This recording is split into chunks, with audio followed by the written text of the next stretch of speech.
Titi Shakwana, Baba Mana Shakwana. Titi Shakwana, Baba Mana Shakwana. Let us sit down and discuss our issues amicably. Titi Shakwana, Baba Mana Shakwana. Titi Shakwana, Baba Mana Shakwana.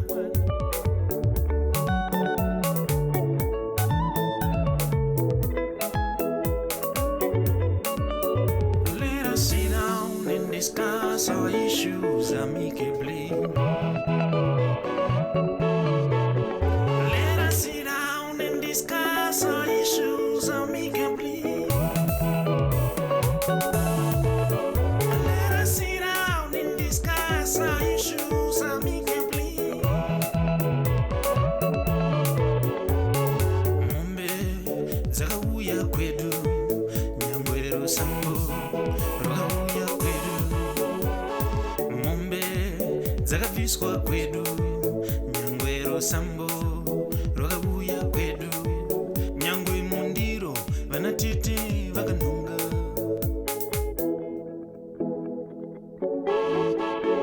Let us sit down and discuss our issues amicably. Let us sit down and discuss our issues amicably. Imba imari ndimi makandipa. Imba imari ndimi makandipa. Bata imoyo we mumwe wangu. Bata imoyo we mumwe wangu. Kudza unodzakautswa nedenga. Kudza unodzakautswa nedenga. Deep stay soft, and your way I'm mutsvene. Zvemidzi handizive, Lord, I depend on you. Deep stay soft, and your way I'm mutsvene. Zvemidzi handizive, Lord, I depend on you. You are the voice of the voiceless, oh my God. You are the voice of the voiceless, oh my God.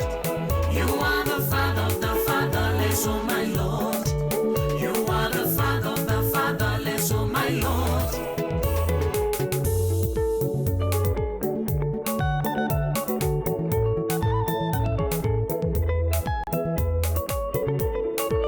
Ndiri wenyama handizi churu risina ropa handizi churu.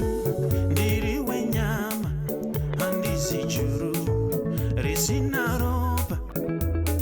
Ndende ukuhama dzemurume vanoti nyarara takabvisa pfuma. Ndende ukuhama dzekwangu vanoti shingaira takadya pfuma. Until when, oh my God, we shall continue to fight over 24 minutes before 2 p.m. and this is Center Stage right here on Power FM Zimbabwe. Welcome to it. Go on to the social media page at Power FM Zimbabwe. Get to see exactly what's happening in the studio. And also do like and share our video on your pages and in other groups such as Namvenge Mvenge, my cousins, whichever group you're in. Make sure that you share so we can get as many people to watch so that whatever questions are being asked, they can be addressed and answered right here on the show. And also get to post your questions on our WhatsApp number 0712-831-172. We welcome them, kindly welcome them, so that you can get to ask the questions to the Prophet. And also on our phone lines, 498-652 and 498-654. 0242, that's the code of Harare. This is the brand new one coming from Prophet T Freddy, and this one is called Jakwana. We have him right here in the studio. Good afternoon, Prophet. Afternoon, how are you? I am good. Thank you so much for gracing us in the studio this afternoon. No, we are also very happy to attend Mwari. You're a very popular man of God in terms of in urban culture as well as in modern day. But you know, there's always some skepticism around these modern day prophets, as well as every move that you make is watched, every move that you take, everything that you say is criticized and monitored greatly and heavily. How do you manage to keep keep it sane kuti you know what ka ndiri kuziva zvandafambira and not have to snap back every time kuti munajairira ndiri munhu waMwari but ndiri munhu wenyama futi. Actually tine chingodzoka kushoko raMwari. You know zvatiri kutoitwa isusu zviri nani pane zvaitoitwa Jesu. Jesu aitova nevamwe vanhu vainge vachitoziva bhaibheri vainzi mascribes nemapharisees. They could analyze every dot of the law and they were always against what Jesus was doing. Saka isusu tinodzidza kubva pana Jesu, and that's the reason why sometimes we just let things go. Ngoto chero munhu raatoita se zvaatofunga plus inini gore rine raangu kutaura chokwadi chamvarika handiri kutongoti chero vanhu zvavataura hana kana pressure. Why ndiri kushaya pressure? Because ndiri kutonyatsonzwisisa kuti kune mumwe anenge aine criticism isitombori constructive. Saka why should I be worried about that? I just munhu anenge kunzwa taura chete. Yes, especially on social media. Yeah, comment section. Atitomboiteedzera. Actually nditori nesonga ndikutonyora zvangu yakanzi comment section. Because pane zvandakatoona zvinoitika kupi ku comment section ikoko. Saka ndiri kungoshedzera kuti chero munhu zvaafunga but inini I have my own race to run. All right. Let's go back a little bit so that people can get to understand who you are and what we're talking about here. Prophet T Freddy, when did you receive your calling? Well, to prophesy, I was doing grade 4. I forgot the year. But calling Yukutanga Church, I received it when I was doing Form 3. And I started ministry just after when I completed my A-level in 2005. All right. And so you say that you were prophesying when you were in grade 4. Yes. That's when you received the calling. Yes. Growing up, which church did you grow up in? Ini ndakura nchienda kumethodist. Methodist church in Zimbabwe ndo ndakakurira ndiri zvekuti kwamusiwa kuchindotwe they even know because I was very popular in that church. Ndo pandai ita ushumiri ndiri koko. All right. And then when you were in Form 3 you received the calling to start a church. Yes, but it was not yet the time. It was not yet the appointed time. It was just like a calling to tell me I should move in that direction. How did this calling happen? Was it someone prophesying to you, or it was a dream that you had? It was not a dream. It was a vision that came straight. Ndakatorara. What happened is ndakarara ndiri kumusha. Then I saw a vision yemunhu aitondishedza. But ini ndaifunga kuti handisi kuenda. But surprisingly ndakatongoona ndiri kutoresista, ndiri kutadza kuresista force yacho pandaishedzwa ndaitomuvha ini ndakarara but ndakasvenura ndo calling yacho nezvimwe zvandakazoudzwawo zvandofana kuita ma-do's and don'ts. That's why sometimes when I do these things handimuvhwe nemunhu because ndoziva zvandakaudzwa naMwari zvokuita nesiri zvokuita. Saka pane ma-do's and don'ts andakaudzwa. Ende pandakatanga ministry ndakanzi naMwari pinda mumvura and I will teach you how to swim. Saka ini ndichitanga ministry ndakapinda mumvura ndikadzidziswa how to swim, just like a person kana uchidzidzira kuswima uri mumvura iwo ndounowezwa kuti apa ndiri kubata pasi asi vari kunze anenge achiti munhu ari kutonyatsorowa mabhagu.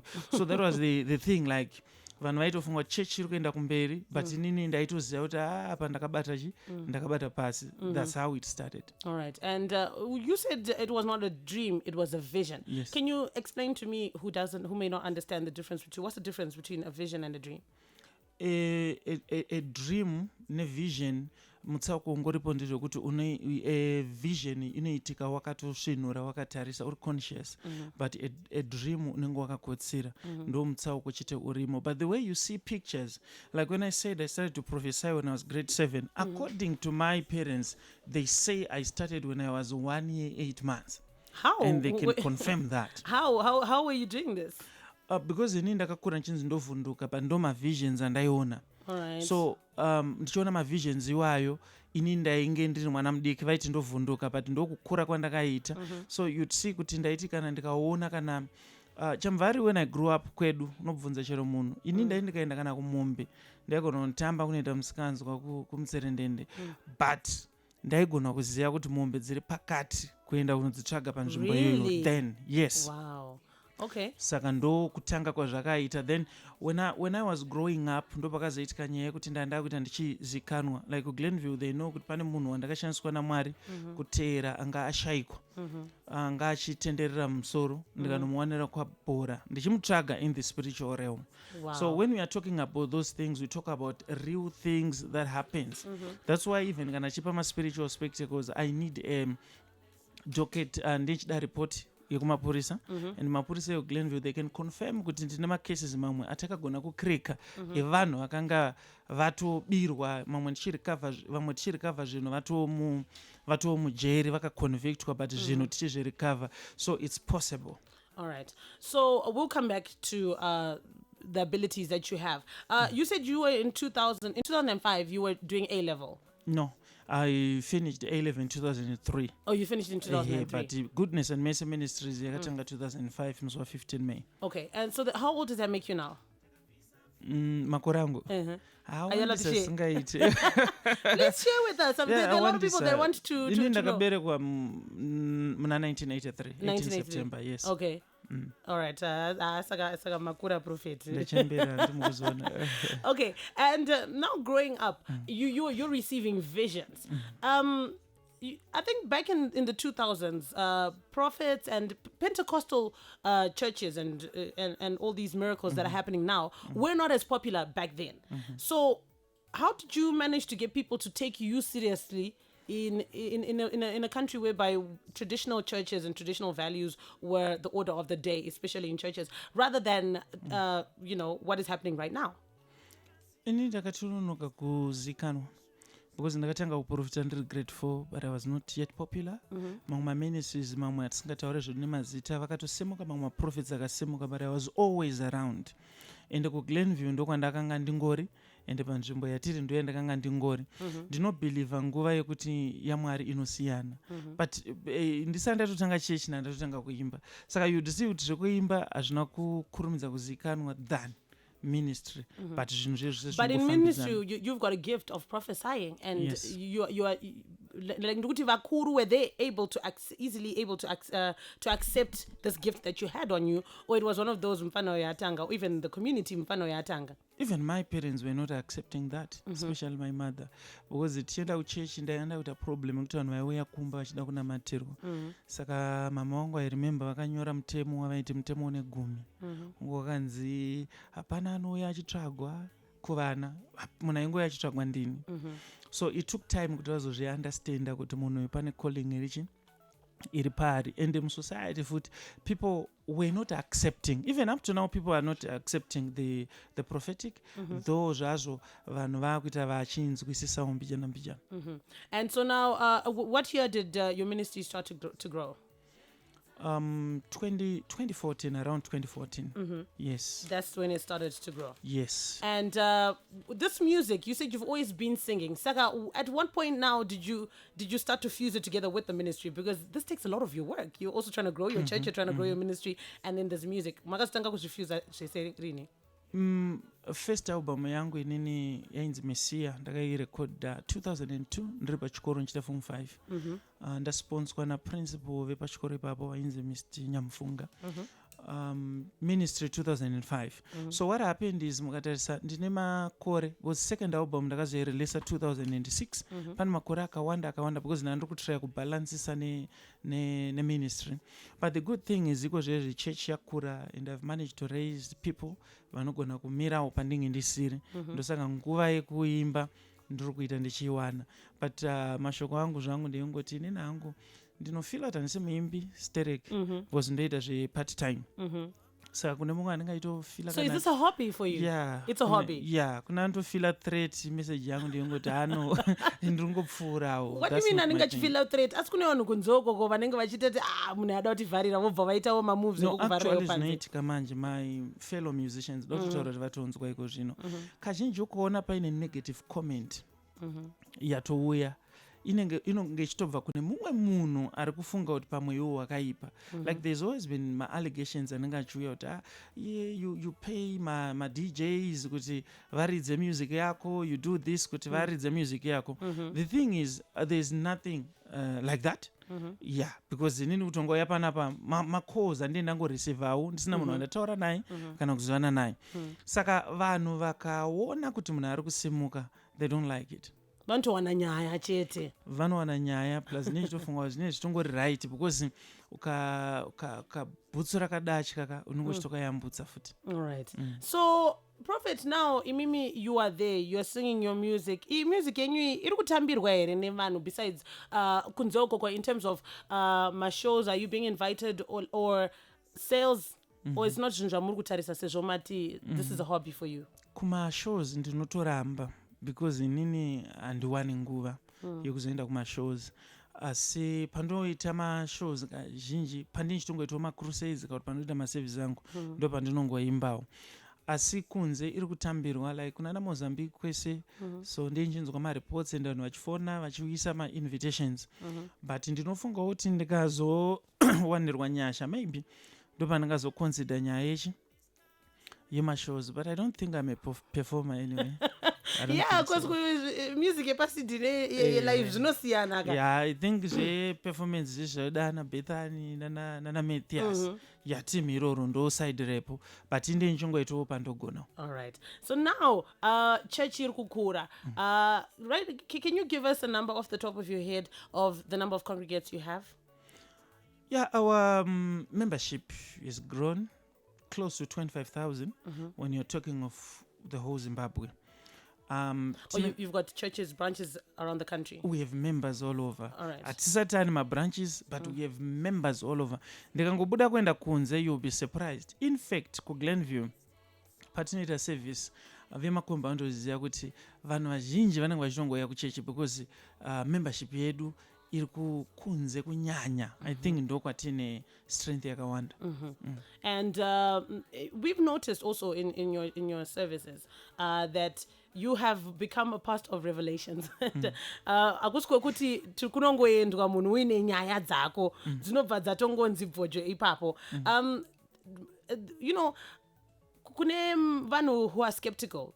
It has been said that some of these might be actors. Can you address that? Are these people that really have just walked into the church, or munenge mamboonana nao beforehand vokutsanangurira nyaya yenyu yavo, so I walk you when the service starts munotanga kuita kunge muri kuziva asi memamboudzwa kudhara, or these are actual revelations that happen in the church? Chandakangodzidza Chamvary kana munhu akatongotenda kuti ifeki chero ndakada kutoexplaina ndichitopedza nguva. Asi chandingangotaura muchidimbo ndechekuti prophecy is there, it has always been there. And zvine chekuita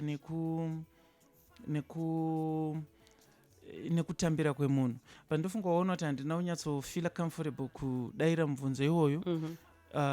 These are genuine prophecies, but I don't feel comfortable in defending myself. Because ndongopelifa kuti vacho vandakabatsira ndo vanofanira kuita stand vachitaura kuti takabatsirwa zvakaita sei. Because I remember pakamboya mumwe munhu pachechi iri question and answer, vatanga kundibvunza kuti ko sei vanhu vachiti vanodona chichiitika, sei varume vachidonha kudarika vakadzi vachidonha kudarika varume, and sei maasha asingadonhe. Munhu akatombondibvunza ndiri during live service, ndovana ngomuti chimira apa iwewe, ndovana ngosimudza ruoko ndakumunamatira, ndakatomira uko ndobva angodonha, ndobva ndangozomubvunza kuti kuiwe wadonha sei. Saka mhinduro zhinji yandingape munhu ndiye kuti uya uone kuti hazviitikire pauri here.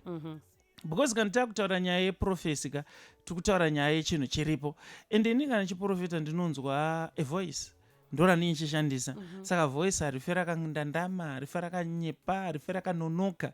Saka munhu anoendera challenge kuti but accuracy, why so accurate? Papo ndo pandobva ndaita mubvunzo manje kuvanhu kuti but why vanhu muchidhauta Mwari? Kuti munhu akaita mari anonzi mushonga, munhu akaprofita anonzi mushonga. Like inini maaccusations ekunzi ane gora raanoshandisa pakuprofita, ane zvakati zvaanoshandisa kuita zvaanoshandisa kuprofita. But actually Chamvary, vanhu vanonditi a fake prophet handina basa navo, handina problem navo. Asi vanhu vandine problem navo vanhu vekubuda vachindipisa vachiti because of this video is aiwa now- iyoyo tiri kuzoibata Yes. iyoyo kumberi apa timbori muchechi adzatadzokera kumusic. But you have said that munhu akabvunza mukamumisa mukati haudonere. Alright, inini ndiri kubvunza because I would also like that question to be answered for the sake of our listeners. Ndiri kukumbiro vari munomu musazovadonedza because ndo technical team yedu iri kuita kuti zviite, but sei maashers asingadone, man of God, and yet vamwe vari kunamatirwa vanodona, because zveshuwa tinoiona anointing yoyo munosimudza ruoko and then you move your hand and people fall because the anointing has hit them, right? But maashers, they remain standing. Asi vanenge vatombowana shield beforehand yekuti matobva mazvidaira maashers maministerial works tine nguva yatinoenda navo kugomo zviri separate nevamwe. Tine nguva yatinoita maprayers navo nedeliverance yedu yakatosiyana nevamwe, kuitira kuti patinenge tiri paservice payapayaka chechi yese isazodona. You know kuti we serve a God of order. Just imagine munhu akabata kamera iri kudhura pamwe iri kuita 5,000 obva adona kamera yotsemuka. Man of God, inini kana ndine foni yangu muhomwe ka iri kudhura, ndine S10 yangu ka ndobva ndadonawo kana man of God. Ndo patinenge tichiti basa remaashers. Basa remaasha unoziva nderei? Ndere kuti kana wakudona ka usadona uchikuwara. Ndo basa remaashers. But mafoni isu techingotaurawo kuti kana watodonawo hando deliverance yacho ikatsemuka. Pamwe foni ndo iri kukuvhiringidza yacho. God will provide, yes. All right. Thank you so much. I think that's something that a lot of people have always wondered. Ndosaka vanhu vachizoti ndezvemashuwa here izvi zvokuti vanhu vanodona. And you've also said that the people who you've helped should be the ones to arise and defend you as opposed to you defending yourself. Yes. And but usually when these things happen, when people start asking these questions, they are very silent. They don't say anything. Ameno zvazvinoita unoziva kuti Jesu akafidha varume 5,000 excluding children and women nezvingwa zvishoma nehove shoma. But pakanga pakunzi torelisa Barnabas here kana kuti Jesu vakafidwa vakaramba vakanyarara. Ndozvazvitongori. But I believe kuti mabattles aya why God allows sometimes kuti isusu tiatakwe zvakanyanyisa inyaya yekuti ndo panenge paine growth yacho. Saka ndosaka uchiona ndisingamuvwe kucriticism yechechi iyo handigone because harizi basa rangu. But kune zvekuimba zvandogona kucontrolawo uye zvandonzwisa kuti ati yandiri kuita, there I can stand for myself. But zvamwari unongotopedza nguva wakatonyarara. In fact pamacomments nenditoripo nchitoona kuti ndazvataura nongokusiya hangu ndongoseka. But surprisingly pane chinhu chandishambisa nhasi. I saw kune rimwe page kuFacebook mudzimai ndakatombonamatira some time ago achitotaura zvinhu zvakaipa pamusoro pangu kune rimwe page apa, yet ifriend yangu futi kuFacebook and yet munhu iyeye atori nematestimony because I remember kuti akanga ari barren for so many years. Saka ndinofunga kuti vanhu vanoti kana vari pane chaunga ka munhu anongotaura. Tina vanhu vakawanda vanouya kuinbox kwedu but pamwe unongotomumona kune rimwe page achitaura kuti Fred aite Fred igava kutonzi gava manje ka antori na problem nako. Izvo haisi nyaya. Asi chandongoziva nje ini ndirongoita basa rangu randakatumwa naMwari ende ndine matestimony anobatika evanhu. Ndosaka uchiona uchiti even ukanditi gava but kuchechi kunongori nevanhu vari kuuya because vari kuziva zviri kuitika ikoko. All right. So you keep referring back to the comment section, and I also feel like we want to move in stages so that we understand. And also at church, you know, when someone comes for deliverance and healing at your service, sometimes kune vamwe vanenge vangouyawo vozofumurwa kunzi iwo uri kudana nevasikana 3 kana kuti uri kudana nevakomana 3. For those who are not well versed with the Pentecostal world, they take offense at this kuti kundinyadzisa kundinanika pamberi pechaunga. What is the procedure? What is the purpose of this exercise of kundifumura pakazara vanhu inini ndau yazotsvaga deliverance? Okay, chinoitika vanhu ukatonzwa nchitaura fanira kukatedza kana mavideos angu ndogona ndichitanga choti makadii mama. Pandiri kuti makadii mama, next question yangu makasununga kutaura nini here. If you are not free, you are not free. We just move on to a person. And andimbogona kuprofita ndisina kukubvunza kuti wakasununga kutaura nini here.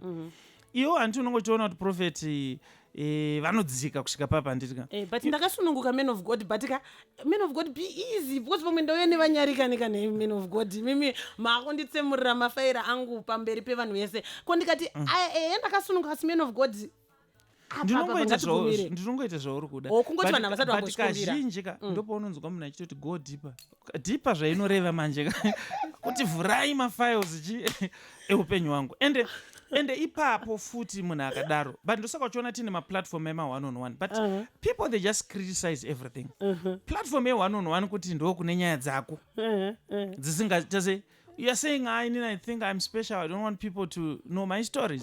So when you're coming to 1-on-1 you should pay for it because you want to be treated like a VIP, but you can order service, we just talk to you, you get and your deliverance and you go. What if I don't have money but I also want deliverance, but it's andinonyadziswa andinofumurwa nyaya dzangu ndoita sei man of God? Ipapo unoziva ndine munhu akafamba kubva kwamurehwa netsoka. There's a woman aishandiswa nemaspiritual husbands achirota achirara nemhuka dzakasiyana, nyoka nechi. She walked paakasvika aka pasevhisi ka munhu akadaro unotomubatsira because uri kuona sacrifice yaita se yatoita kuti munhu ari dedicated. Hakuna anouya achiregedza kubatsirwa, but it depends with the approach now. Approach yemunhu asina mari inooneka. Haungauya uchislayer apa una mari futi, saka zvonetsa. Ndakunyara. Alright, ndikaona mazvinzwira kana 1-on-1 uko haikunoenda muchislayer mubva mati aida handina mari, go looking humble yourself, and then you shall be healed. Anditi ka whatever is a man of God. Alright, so before we go for the news, T Anzi Papa Freddy, you have ghost accounts. Do you have a ghost account on social media? Aina ndina kana ghost one. Saka pamwe mchiona macomments because munenge nyotsvaka kumagroup kako, sa muri mumagroup here Prophet? Anditombotarisa magroups akawanda. Macomments mamwe atotoona ndeedu. Kune mumwe munhu anoda kutukira pamusha pako ndo patinenge tichiona. Kweto here and there pekuti someone can share kuti hamuna kuona chakatere ndo patinenge tichiita se. But ndimbokubvunza yangu honestly man of God, mvenge munoiziva here? Mvenge group. Yes, I've heard about it. Murimo here man of God. Haingotaura vada kuziva vanhu mvenge varipo vada kuziva man of God. Ndogona kunge nditorimo. Se ghost. Handishandise ghost. Alright, munoenda muri fair. Yeah. Alright. I think group randitori ndera Thomas Chishanje that I know. Why are you in that group? Well, maybe because munhu akatanga zve-social media kudhara and paakapinda so taenda kuona kuti munhu ari kuita nezvei. Yes. All right. So stand by for the news that's coming through at 2 o'clock. After the news at 2, we're going to be opening up the phone lines. You get to speak to man of God, Prophet Freddy. We're also going to talk about the videos and the one where he was dressed as a woman. Comment section, we're also going to be talking about it. Like and share our videos our video on Facebook, Power FM Zimbabwe. But right now, stand by for the news at 2.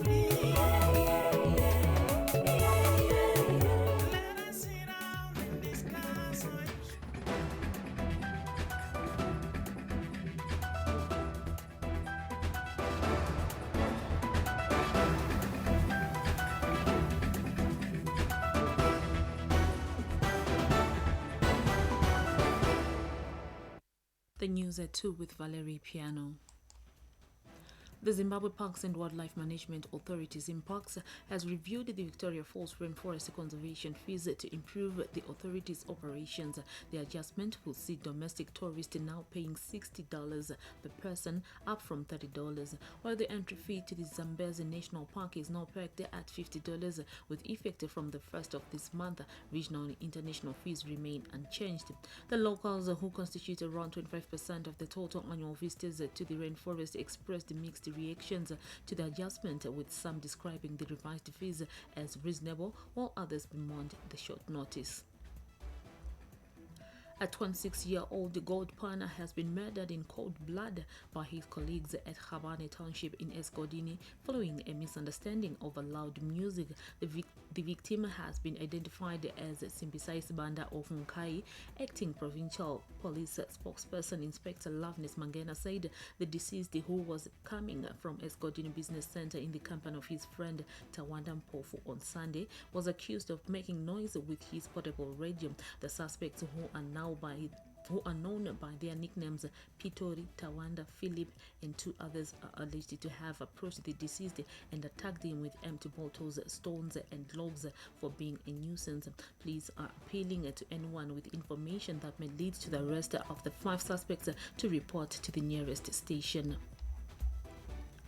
The Zimbabwe Handball ZHF under-21 team has started preparations for their international friendly against Mozambique as they prepare for the International Handball Federation Zone 6 Games in April. The Games will take place from the 24th to the 30th of April with a tour of Mozambique on the cards later this month. Zimbabwe will play the Mozambican national team and various local teams in friendly matches as the team gears up for the regional games. Speaking to ZBC News, ZHF Secretary General Edson Chiruodza confirmed the development, adding that they are leaving no stone unturned in their bid to shine at the regional event in April. That's the news at 2. We'll be back with more news at the top of the hour.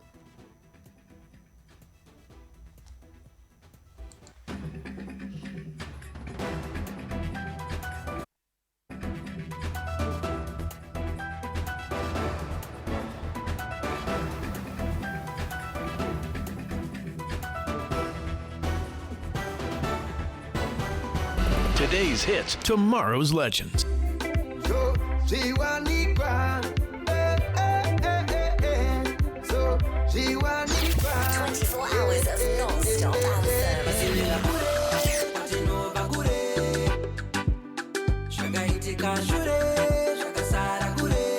One hit at a time.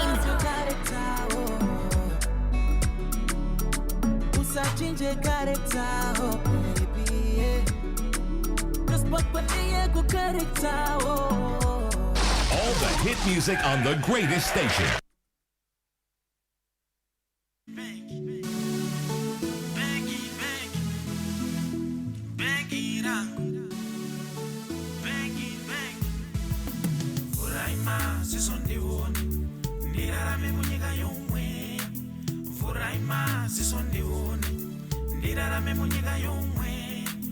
Vamwe vanu vari pantu seneni chavanongo dai pekirangu. Vamwe vanu vari pantu seneni chavanongo dai pekirangu. Mwari ndipeiwo shamwari dzisingango da pekirangu. Mwari ndipeiwo shamwari dzisingango da pekirangu. Beki beki beki beki beki rangu.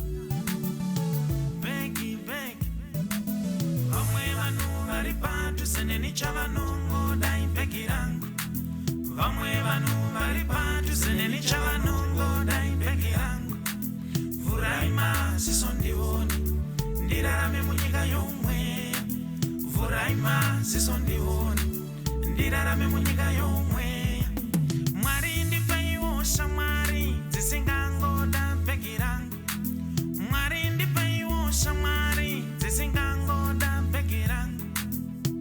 Becky, Becky, Becky, Becky, Becky rangu, Becky, Becky.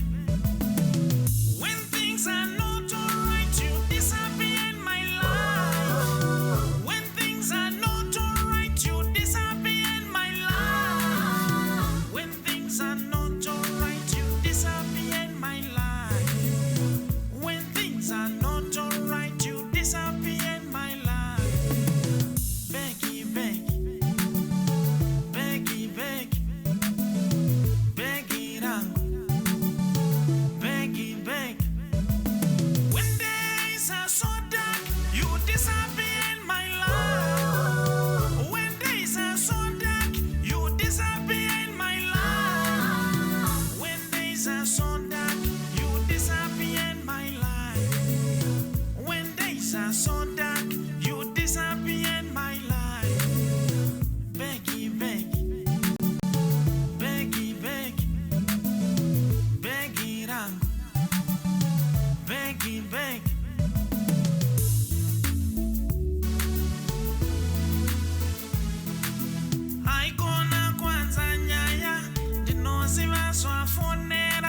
Minutes past 2 o'clock the time right now. Welcome back to Center Stage. We got Prophet T Freddy in the studio and we're talking to him about the music. We were talking to him about his ministry and we are going to be taking live calls on 498652 and 498654. Please don't call us on WhatsApp, just send a message. But the phone lines are open. 0242, that's the code for Harare. That one is called Beg.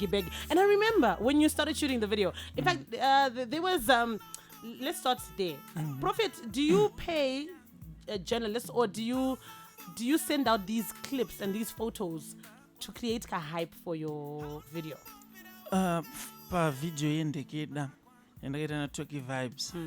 Patone vanhu vaitora maphotos pavakaziva kuti Prophet Freddy vari kuma-avenues. Vanatoziva kuti chakachaya. Picture iro rakatolika ndichiri kutobva kunoshuta video ndivaratonzi vaonekwa vaine vasikana vari ku-red light district. Yes. Vanhu vawadaro. Koita pamwe pekuti isusu tinongoposta pafacebook page pedu tichitaura zviri kuitika, but vanhu vauya pafacebook page pedu obva vatora picture yayo obva isa caption iri different kuti pamwe awane maviews oro handizozivawo zvangu. Alright, and begi Prophet begi ranga rakasimba imari yemasho here yamamangabate. Obvious. Prophet. Alright. Saka aba mrufamba mine beg. What is this song about? What were we trying to do here? Was this based off of experience? Yeah, because paupenyu unongosangana vanhu vanongoda mari yako but vasingade iwewe. Saka message yaingoda kuti kana uchida inini kana uchida mari bva wadoneni. Antonokona zvakafanana nekuti kana kuti kune zvinhu zvaipopoterwa nemadhara kumusha so kuti vanhu vari padare murume ari kuramba pamuviri kuti hapazi pangu ubva ati inini chandiringoda mwana chete asi mudzimai unofanira kuda zvese. Saka iwo kana uchida mari yangu unofanira kudoneni. Ndo music yacho. Saka it's a prayer.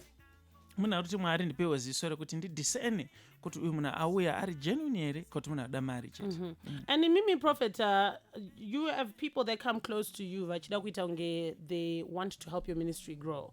And how do you now get to measure or gauge them? What scale do you use to gauge them kuti uyu ari genuine, uyu munhu ada mbiri neni? Chekutanga song yekuti beg yakatondibatsira singaiti. Vamwana vachatofona nekuda kwesong. Really? Nekuda kwesong. Vafila unge makavaimbira. Vakufunga kuti pamwe ndakavaimbira. But kazhinji kana munhu achiuya tinongoshandisa the procedure. I've assisted a lot of people, a lot of artists. Kana waine zvinhu zvako ndongoda zvinhu zviri formal, just write, state what you want, ndongokupa. Time wasters. Yeah, ndongokupa. Ende vazhinji vacho vantoya ndichivabatsira vandosenza navo vandokuudzai kuti handitomboda kana namba yako ndikangoisa kuna secretary kana ndiringokubatsira ndongokubatsira handa chimwe chane ndichizoda kwauri. Okay, so now man of God, you are a man who does appreciate the finer things in life. You have got these expensive vehicles on this video. Are these your vehicles that you're using there? Mwari akangondibatsira kuti ndive netunhu twakangoti tumwe twangu tumwe twemashamwari. All right. Why do people have a problem with prophets living a good life, with having nice things, nice suits, nice cars, living in nice houses, and yet their congregants, on the other hand, may not be living such a nice life?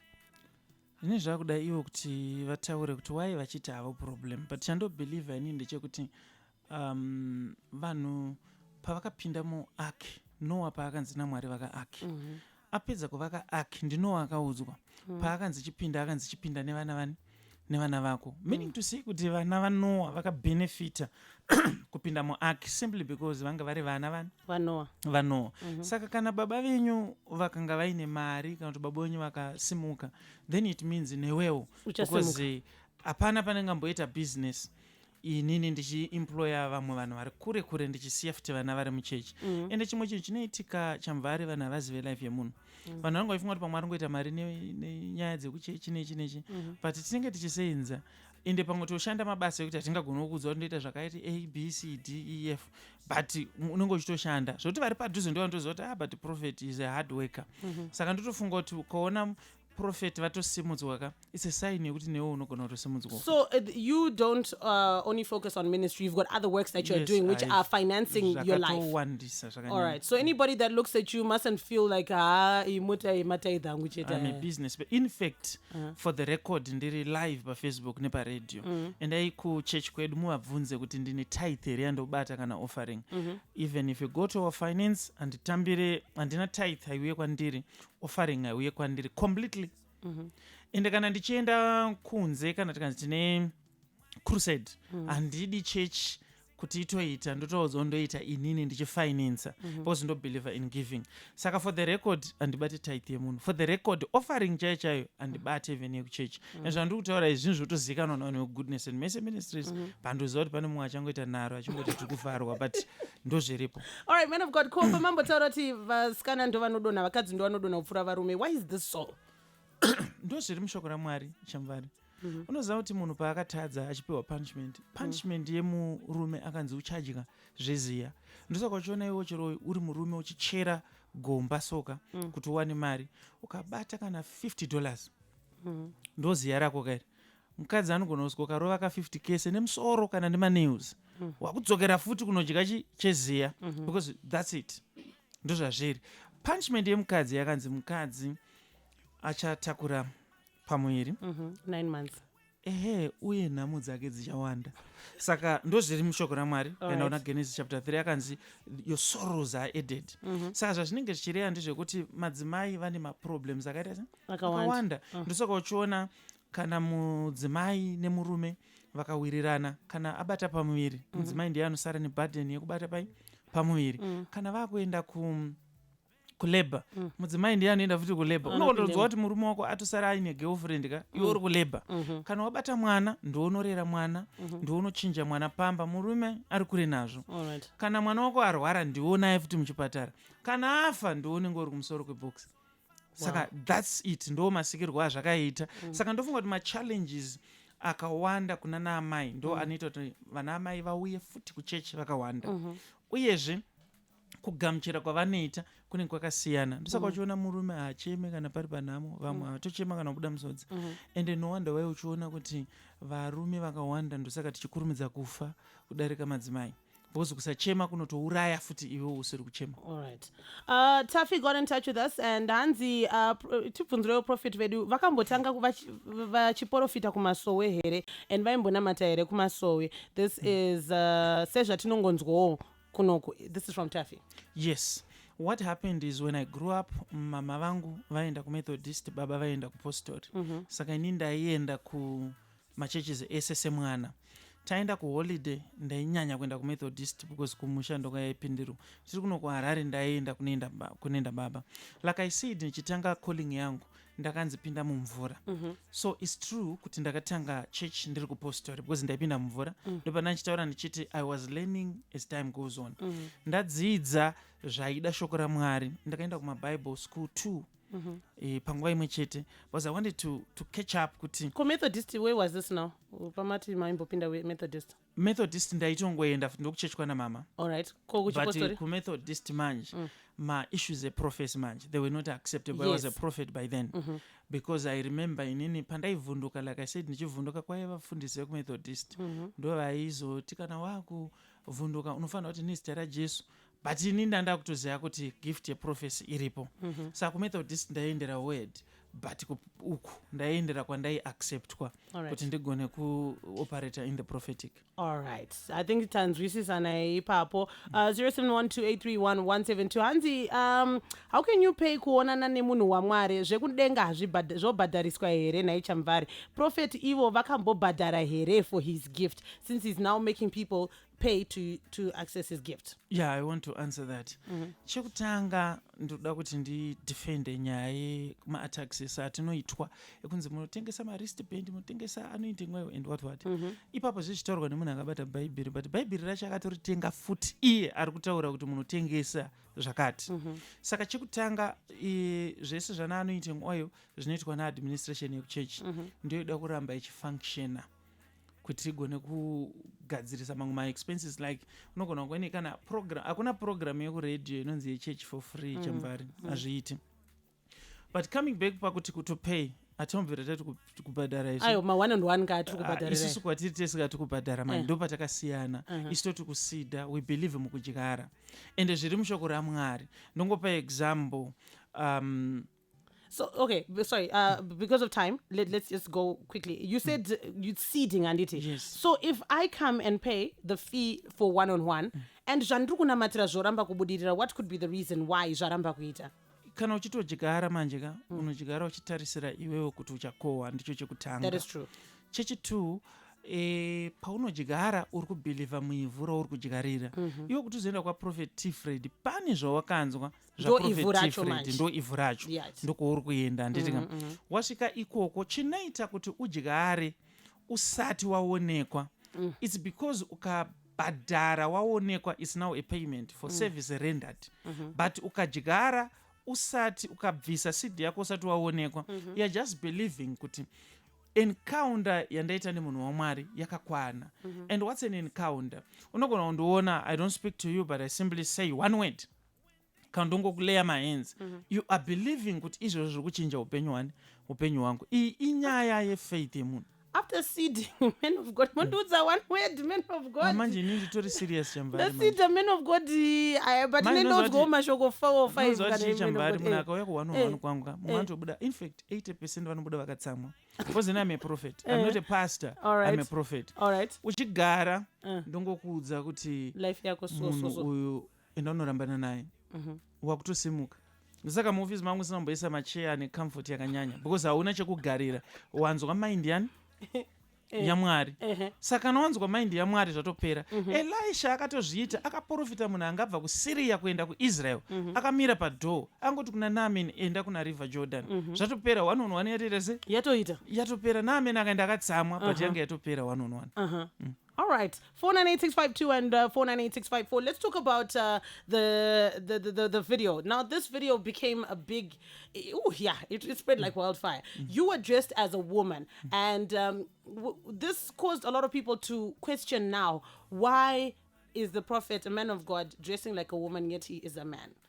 Can you address that? What was this all about? Inini chekutanga ndiri kuchikoro ndaitoacta madrama. And ndainyora futi madrama sandatanga kuita zvokuimba but pasong iyi specifically yakaitwa naBlacks. The video? Yes, video yakaitwa naBlacks. Yes, yakarekodwa naLighton Ngolomi.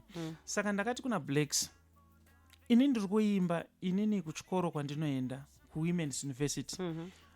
Ndinodzidza nemadzimai akawanda ende ndakatanga kuva understand side ravo. Saka ndaida kupinda mumashoes emadzimai kuti nditaure on their behalf. Saka song zvakwana inongotaura about lobola. Murume kana akuroora does not mean he now owns you. Zvire kuti waluza ma-rights even epabonde because muna kugara newe. Saka ini ndaimba nchiti nditi zvakwana ndiri mudzimai. So I say to Blacks, I want to be the woman. Because it was not going to make sense kuti inini ndiise ma-vocals emukadzi inini ndakapfeka semurume. So I just told to Blacks ndo zvandoda kuti zviitike and Blacks was on point and he managed to do that and the video yoyo ndakakwanisa kuiita ndine vana vangu 2 vasikana kureva kuti pavideo yoyo tiri vanhu 3 chete ikatopera yakaita se where you are also the man and the woman in the yes, video. I'm the man and the woman and another reason yakaita kuti ndide kudaro inyaya kuti ndaifila kuti ndinogona kuburitsa pfungwa yandinoda kuti inzwikwe nevanhu sekuti ndakazvinyora. Reason number 2, pamaprojects angu andakaita ndinoshanda nevaimbi vakasiyana-siyana nemacomedians. Ndakafeature na Gonyeti, Maititi, Madam Boss, just to mention a few, nana Matthias Mera nababa Harare. Andisarudze but ndine kakudzidza kandakangoitawo futi ipapo. Ndakadzidza kuti ndikabva mukushuta video yangu nhasi mumwe munhu obva anzi ari pavideo pamwe ndiyane mini karete obva anzi abatwa ini mukadzi wemunhu. Video yangu yakutodhakiswa nekuda kwemunhu iyeye Saka men of God makafunga kumberi mukabva madissector zvese mukati ichi. All right, saka inini I will go hold my drink. I will be the main actor and the supporting actor. Saka ndakaona kuti kana ndichizodona rekedza ndidone ndirini not kuti munhu adone unozokontrola munhu kuti no ukadai zvinozokanya zvakati izvo usazodai usazotaura zvakati. Saka it's a lesson learned. All right, so this a video makazoshuta muchiti vanhu vanogara vachiseka voice rangu and ku-actor. What is this about your voice? What is the issue that people have with your voice or that you've read or seen? Vanhu vano in fact ndakatokura ndichiti ndikaimba vanoitofunga kuti mukadzi aripo ari kuimba. Saka pandakashuta kavideo aka musi wandaito iswa makeup for the first time tindakuona kuti zvatoda kuita zvinobuda here. Saka ndobva ndakati miramba nangotora mukana wogadzira of God. yes wogadzira kavideo ndobva nangoonesa vanhu kuti kavoisi kako manje ndo katoripo ende handisi kuzochinja because ndo zvandakapiwa nani naMwari. Apa ndandingogarira vanhu kuanza vanoti kavoisi kako akaite kuti kana uri kutoda kutoteerera ndokouno utongoteerere kako kana kuti ongoregedza ukaita se kukateerera because I cannot change myself. That was the message yandaingoudza vanhu. I am who I am. This is my voice. All right, so this led to people asking now, are you married or not? I'm married. Ndine mudzimai anonzi Milanda ne 4 girls. I'm blessed with 4 girls. All right. Saka 2 vacho ndavakatobuda pavideo. Now people were starting to question. They said you're a cross-dresser. Some were saying that you may be a homo and all of these things. And you even came out to fire salvo at this. You went live. But why are you saying that? I am not this. Was this necessary for you to address these people, to address these allegations? I think it was necessary. Noti zvekusaizana dzimwe nguva unofanira kungobudira vanhu pachena kuti ndosaka manzwa ndichiti zvechechi ndomira because harisi basa rangu. I think ndambozvimenshena. Call me names, call me what you want. Andoziva kuti ini kana ndichinzi ndiri kudyira vanhu mari ndotongwa naMwari. Ende kana ndichinzi ndiri kunyepera vanhu and all the stuff ndikuziva calling yangu yakabva andigoni kuconvince. But kuzonditi homosexual, you know, unenge wachienda kuma extremes manje. Apa hazvichaita ndeyandienda kutoti cyberbullying wakutora advantage yekuti uri kukomenda uri kwauri kupi uri kwauri ikoko. You can't do that because inini handizi izvozvo. Inini I'm just an artist. Ende ukatarisa pandakaita video yo Blacks aimboti achida ndikamuti Blacks izvozvo ndo zvatiri kutoita ndikufana kutongoita vanhu 2 ndiri munhu 1 ende ndiri mukadzi futi ndiri murume. I remember pataishuta video imwe ndakaita ya Bethany yandakafeature ya Bethany yenzi Damba nandakadressa dressing yevanhu vekudhara serimwe drama robuda rana Tunga reri. I remember Slimmers achida kundipfekesa achiti munhu waMwari munozobvuma here ndikati Slimmers kandiri kungoacta ndikuita se ndiri kuacta ndoda kungoportreya zvandoda kuita se zvandoda kuportreya zvopfuura saka handizvilimiti. Okay, 4986521 and 4986554. This is your chance now to speak to the man of God. Get in touch and ask him your questions. And please remember, this is a family listening station. So please keep your comments PG because we're now going as well. Power FM, hello? Hello. Hi, what's your name and where are you calling from? It's Portia Baba Leopard. All right, Portia, tell us, man of God. Hi. Magadi Portia. Portia, what's your vat in the 498652154? Power FM, hello? Hello, ndi Brian Kumindo gava yetu. Taurana Prophet. Hello, Prophet. Hi, Brian, how are you? I'm right. Ada fara ziketi kutaura be Prophet. Wonderful. Ada kuti dai kasongenge kuti beg apa right kanoitira kuti vangu vanhu vanoda kukutora vanhu mari vadaita vanofarira vadzora pfungwa dzavo. Maita basa mukoma Brian ndi munosimbisa. Ya munoenda kumberi Prophet. Thank you so much. All right, anga dangosimbisa zvake Prophet. 49652 and 54 Power FM, hello? Hi, how are you? I'm blessed to hear your voice. Oh, thank you so much. Thank you. Oh, and then she's gone. All right, let's have those questions. Wherever social media, this is your opportunity. The man of God is in the studio. This is your opportunity to ask him all these questions. Tisazofamba tichizotaura zvinhu zvatisiri kuziva because tarega kuzvibvunza on radio. Power FM, hello? Hello. Tikisaiwa volume yeradio hanzadzi. Sorry. Ndirai tiri kutaura nani? Mzana Isaac kushungiza. Isaac, taura na Prophet. Prophet makashungiza. Mukoma Isaac makadi. Ndikupoe. Ndinobvunza imi munoprofita zviwange ndinofara ndinobatsira vanhu but sei zvinotengwa mimi muchidzidzisa mapostori anotora simba muchizvire kuprofita kwavo Tichiita sei muchiti mapostori anotora simba renjuzi remvura basa ravo rekuprofita asi mimi hatibva kudzidzisai. Hanzi sei muchizodhisa mapostori kuti vanotora simba ravo mvura isimba renjuzi asi mimi hatimbokudhisai makamboendawo kuchipostori. Okay, indotofunga kuti mapostori ndo andotidhisa waninga kuna vamwe vakatoimba achiti zvendandi chichichi mapostori ndotofunga kuti ndo vanotonyanya kuita se kuti dhisa but tozoshamisikana kuti mashows anongoya futi kwatiri isusu vachiimbira futi vanhu vechi vendandi vaya. Saka nyaya iri panapa ndeyoti isusu hatidhise munhu but we simply speak the word. Inini Chamvary zvandinoita I believe in it. Ukaona ndisingashandise dombo handitika ndaimborishandisa ende chandakaregerera ndochiziya.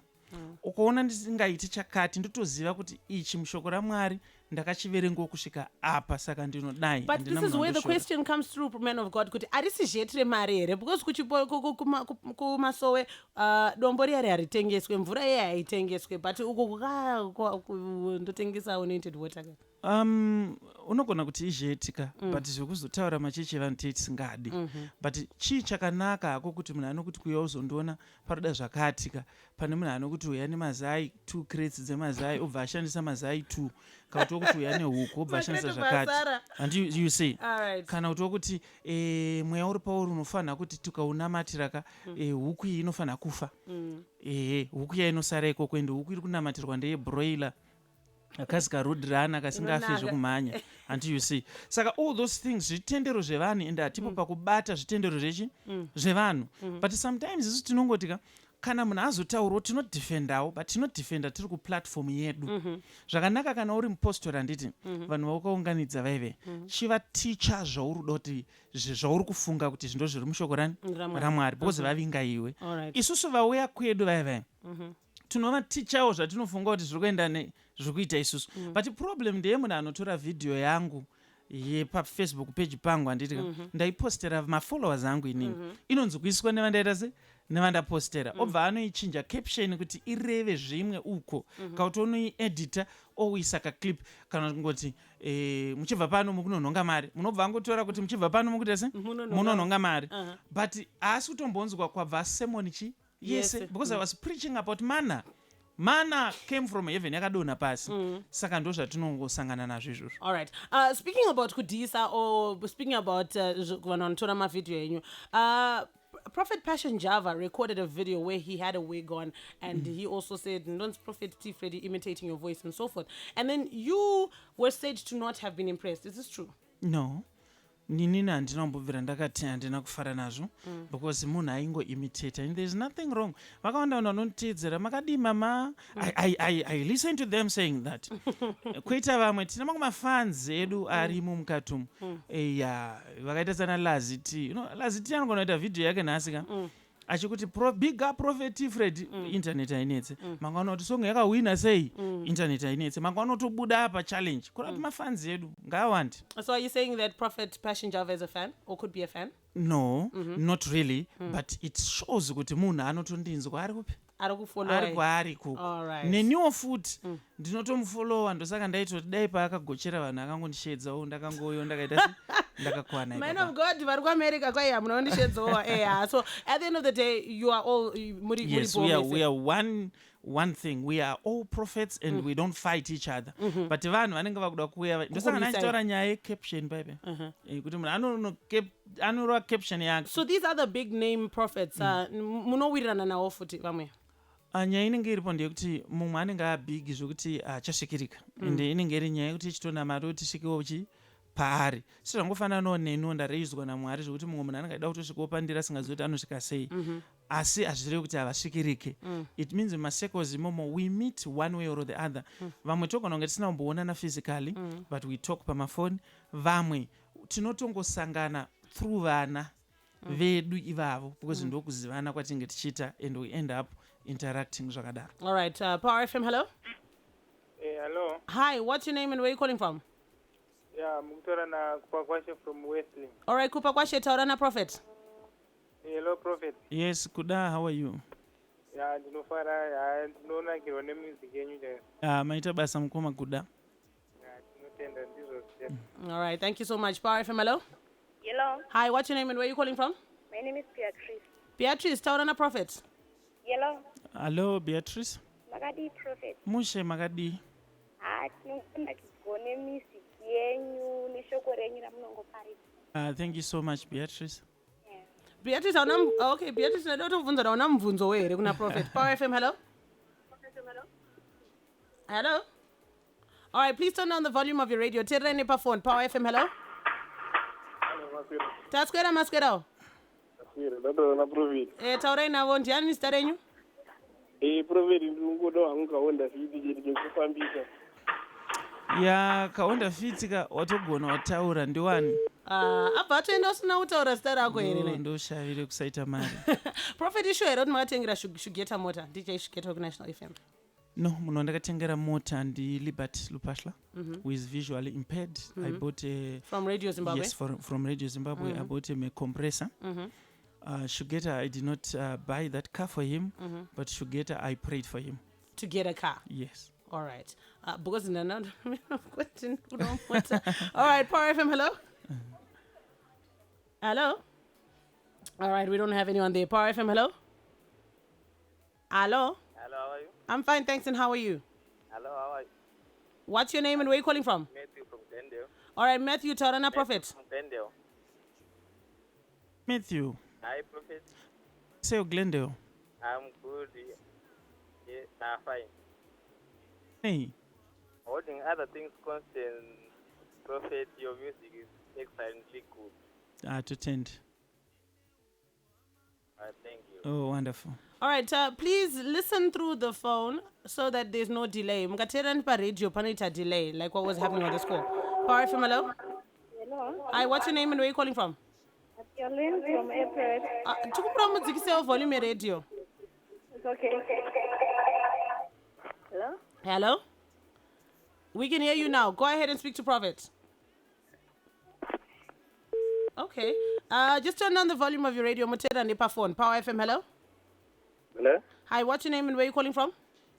No, Tawanda. Tawanda, can you speak to the Prophet? Can I speak to Prophet? Go ahead. Magadim koma Tawanda. Ndiri mubvunzo wangu wokuti kusidha uku kwane munhu wese anofanira kusidha here nekuti ari kuuya kuzokuona kana kuti munhu anosidha oicho on. Alright, maita basa nemubvunzo. Nyaya iripo sezvandataura is not about money because sezvaungachibvunza kuti makatengera mota vanhu vangani munoitira chii zvakadai ndotozikanwa nekupa inini wacho. Kusidha inyaya chete iri mushoko raMwari ndoyatinenge tichiteedzera. But hazvimboreva kuti kana munhu asina mari haabatsirwe Chamvary. Ndapa example yemunhu akafamba netsoka tikamubatsira. Tinengova tirikutofamba mumahospitals praying for people. Zvinongoenderana kuti isituation ipi panguva ipi. But pachechi munhu wese ari free. Ende munhu wese tinomubatsira kana pari pachechi. Fani kana ndikuita kana spiritual spectacles night ndogona kutonamatira munhu wese aripo. Like ndandiri kukadoma apa. It was a special one-on-one parimuka. Ndichienda kunoita ma-one-on-one. But vanga vasina mari ndapedza kuita ma-one-on-one. Ndakazopedza midnight. The program was supposed to end na 8 p.m. But ndakazopedza midnight ndichibatsira vanhu vaya vanga varipo. All right. Antina Chikaka from Midra in South Africa. Prophet, kana muri munhu waMwari munodi kumbopinda muzvipatara muchipa vanhu ma-anointing oil pese tichishupika madoctor. Why musiri kuita zvaita anapo? Okay, ndofunga pandombopinda vanenge vasingazivi zvavo. But tinombopinda. But at the same time, ndoda kuti vanhu vanzwisise kuti it's about faith. Nokuti ndikapinda muchipatara nditika akuudza kuti munhu ari kurwara donamatirwa ndiani. Kuyo ukasvika ipapo munhu iye akati handitende imimi ndinotenda. Kana cheo mukana wekuti auye kuchurch naye. Tinoenda pandoda kuti vanhu vese vazive kuti hazvirevi kuti munhu wese ari muchipatara ari kungoti ndinamatire. Kune vanotenda n'anga, kune vanotenda zvemidzimu, kune vanotenda kungoti handidi izvi. Saka inini pandinoenda ndinoenda. Ndonamatira vandiri kuona vari willing. Even patinotomboenda ipapo. Mumwe anotokuudza kuti apfuura henyu munhu waMwari. Saka ndizvozvo ichoice yemunhu. All right. 2 more calls and then we close off the show. Power FM, hello? Chamvary. Hi, what's your name and where are you calling from? I'm Frank Darangani. Yo? Frank Darangani from Zimbabwe. All right, Frank, Taurana Prophet. Hello, T Freddy. Yes, Magadi. T right. Prophet, vanhu vangangotaridza zvawanda but akugona ndokwamunoita. Imimi ndimunonyazoziva manje. Ndaitozviona kuti ndogona but handizive kuti vanhu vanozviona sei. Kana masongo enyu ndiri kutomba download pa internet. Maita basa. Kona man of God, hey, mandipedza Power FM, hello? Hello, Magadi zenyu. Tiripo edu Magadiwo. Ndoitwa talent dambuza ndodriver gonyeti saka nditori murodu. But mapake here naye mngoma wangu. Ndakapaka pabindura. All right, taura yenyu na Prophet. Prophet Magadi. Musha mngoma. Magadi zenyu. Musha muri sei? Ndiri nani zvangu. Toda kungotienda kuti maprofita mukawanda munyika medu zvinhu zvinofamba zvakanaka zvekutukana zvichizviya mweya yakaipa inamatirei ipere, tibatane tiendere mberi nenyika. Mutinamatirewo isusu mumugwagwa umu tikwanise kufamba zvakanaka. Munamatirewo madzimai edu neveruzhinji rweZimbabwe. Muve nenguva yekuti munoungana muchinamata muri pamwe chete nemapostori iwayo nevanhu vese ivavo, nokuti mese mutiri vana vaMwari. Tatenda mundinamatirewo. Matista renyu munonzani? Talent Dambuzi. Talent Jambuzi. Aiwa, tinotenda kuti Prophet vachakubatai pamunamato manerana.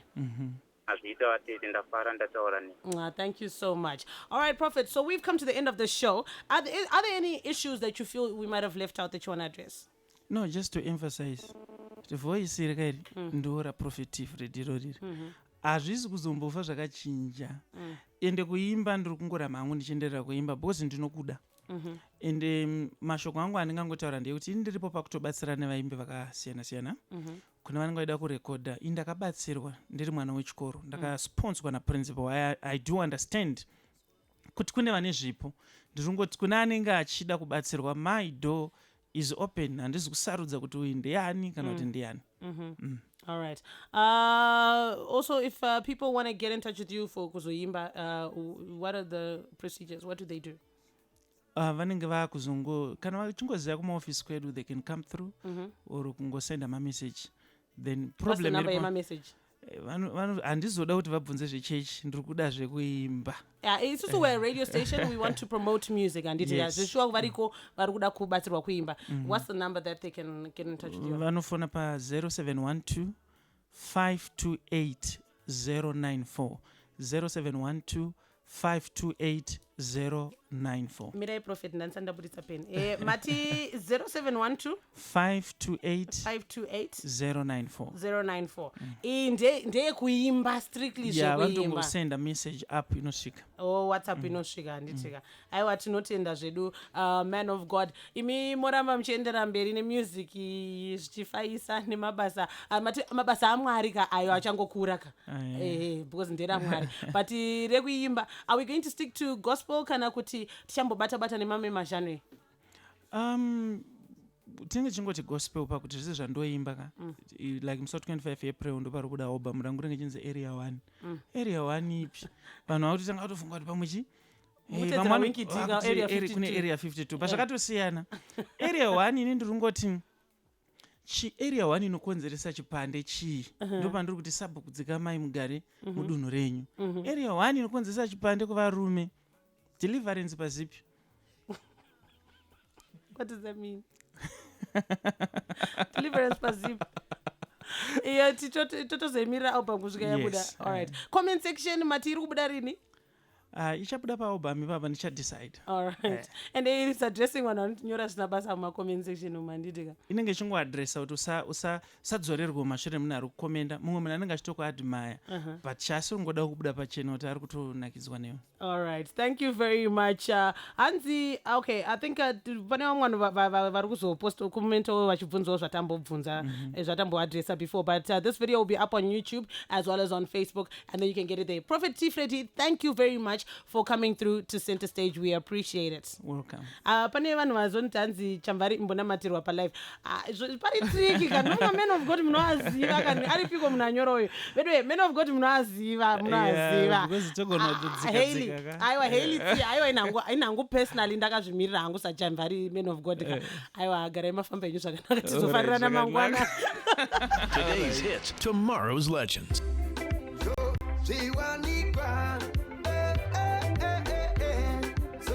she